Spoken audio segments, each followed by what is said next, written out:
America के अंदर एक धूम पड़ गई है कि तुलसी गबार्ड जो हैं उनको अमेरिकी प्रेसिडेंट इलेक्ट डोनाल्ड ट्रंप ने कहा है कि वो डायरेक्टर नेशनल इंटेलिजेंस होंगी नेक्स्ट।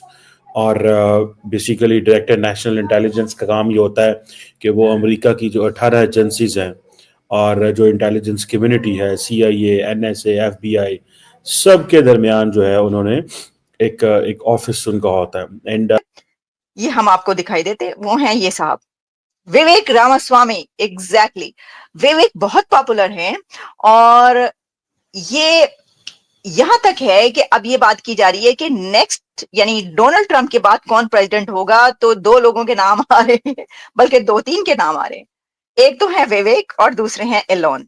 विवेक बहुत धड़ल्ले से, बहुत स्ट्रेट फॉरवर्ड है और बहुत आउटस्पोकन है और एक अपराइट मैन है। इसी आप लोगों ने देखा होगा कि तुलसी गबाड़ा ऐसे करके नाम है मेरा ख्याल है उनको जी। जैसे आप सब जानते ही हैं कि डायरेक्टर नेशनल इंटेलिजेंस लगाया गया है यूएस में।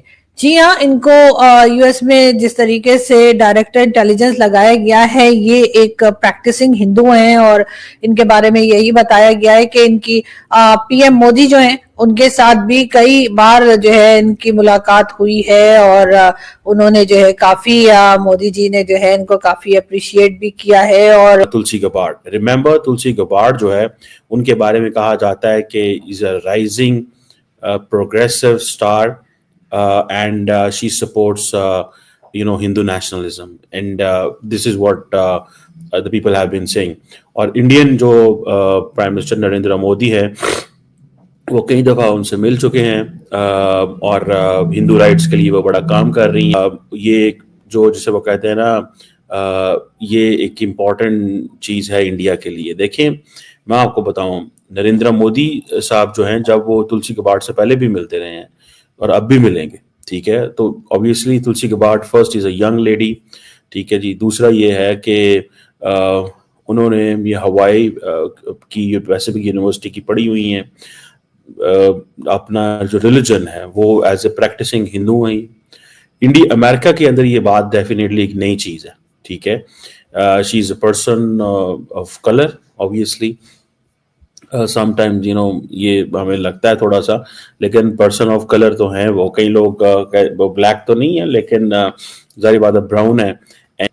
और जिसे कहते हैं कि ये चीज़ें जो है दे आर देयर। बट मुझे ऐसे लगता है कि she is going to have very good relations with India. देखें, ये ज़रा चीज़ को समझिएगा आप। इंडिया की मर्जी के बहुत सारे लोग ट्रंप एडमिनिस्ट्रेशन में आ गए हैं, बहुत सारे। ये कोइंसिडेंस नहीं होता, ये over the period of time India के अच्छे ताल्लुकात हैं अमेरिका के साथ, ये सारे वो हैं। अब है कि इंडिया फैक्टर जो है that is going to be very very important, बड़ा इंपॉर्टेंट फैक्टर होगा इंडिया फैक्टर, क्योंकि इनके इंडिया से अच्छे ताल्लुकात हैं।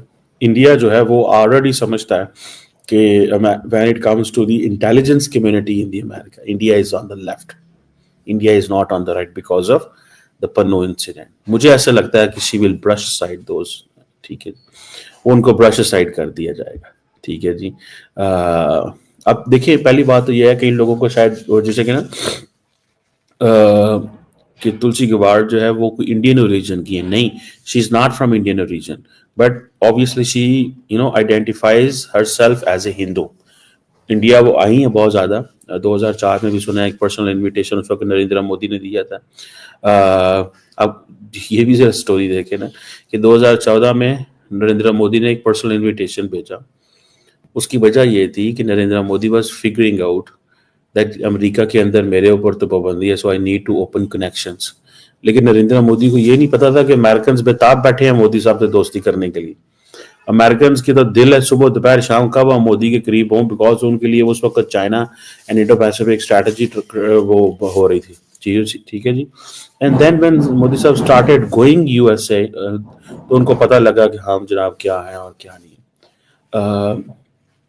और अच्छा, मजे की बात यह है कि शी हैज ऑलवेज प्रॉमिस कि वो इंडिया यूएस रिलेशंस को इम्प्रूव करेगी। और जब 2012 में वो हाउस ऑफ रिप्रेजेंटेटिव में पहुंची, first ever Hindu elected to you know at this position. और फिर इंडिया कॉकस की वो मेंबर रही हैं, लाइक दी क्या नाम है उसका, जो NSA, the national security adviser. So every important person, ये इंपॉर्टेंट चीज समझिएगा, every important person in the Trump administration if he is been in the Congress के अंदर है तो वो इंडिया कॉकस का मेंबर है। अब गबार्ड जो है वो उन्होंने इलेक्शन लड़ने की कोशिश की 2020 में, ठीक है जी, लेकिन obviously she lost. Kamala Harris उस वक्त तो बड़ी प्रोफाइल थी, जो बाइडेन था। तो कहीं ना कहीं वो सिरा कहीं से जाके मिल ही जाता है कि जी इन्होंने ये काम किया।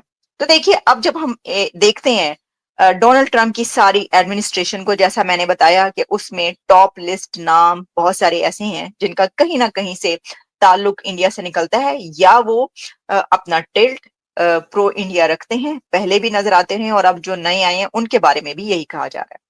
तो जो हिंदूज हैं और जो इंडियंस हैं, ये कोई नई बात नहीं है, इसके ऊपर हैरानी की कोई बात नहीं। मैं आपको एक बात बताऊं, वो इसलिए कि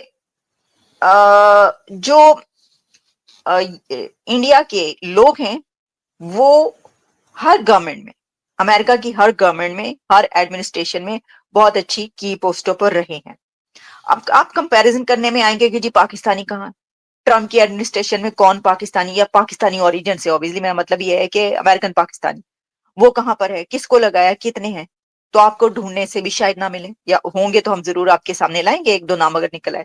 लेकिन बात ये, और आप ये आगे से कहीं कि जी देखिए इंडिया के तो इतने हैं, तो पाकिस्तान का कोई भी उसके अंदर नहीं है, तो ये तो कोई कंपैरिजन है ही नहीं, ये नहीं है कंपैरिजन।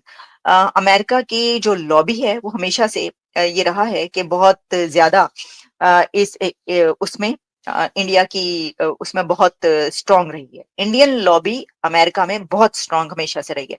और क्योंकि इंडियन पीपल बहुत इंडियन ओरिजिन से, मतलब ये वहां के लोग यहाँ पर जो हैं वो इसलिए इतने स्टैब्लिश हैं कि बड़े पढ़े लिखे हैं, डॉक्टर्स हैं, इंजीनियर्स हैं, टेक इंडस्ट्री में हैं और पॉलिटिशियंस भी हैं। जबकि वहां पे आपको पता है हमसाय में तो ऐसा सिलसिला सच नहीं है।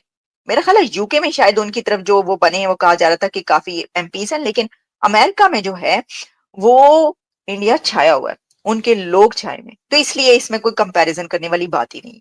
तो सर ये जो है ना कुछ नाम जो कि एडमिनिस्ट्रेशन में आए, इससे हमें अंदाजा हो रहा है इस चीज का कि जो अब हमें नजर आएगा इसके अंदर एरा ट्रम्प का, वो कैसा चलेगा, या कैसे लोग जो हैं वो कैसे इसको लेकर जो है इस टर्म को, अच्छा ये बात भी कही जा रही है जो मैंने आपको कही कि हो सकता है कि एक नहीं दो टर्म गुजारे। अच्छा ये भी, अब मैं एक और बात आपको बताऊं, और वो क्या है, वो ये है कि ये बातें भी हो रही हैं कि जो नए ट्रम्प के बाद प्रेसिडेंट बनेंगे वो कौन होंगे, उसमें कुछ नाम ऐसे आ रहे हैं, एलोन मस्क का नाम लिया जा रहा है, विवेक रामास्वामी का नाम लिया जा रहा है। अब तो बल्कि लोग तो यहाँ तक कह रहे हैं कि जो ट्रम्प के बेटे बैरन है वो भी आगे चलकर प्रेसिडेंट बनेंगे, वो जितने पॉपुलर हो चुके हैं। ये वाली बातें, क्योंकि ट्रम्प ने अपनी इस एडमिनिस्ट्रेशन में अपनी जो फैमिली है उनको बहुत कम रखा है।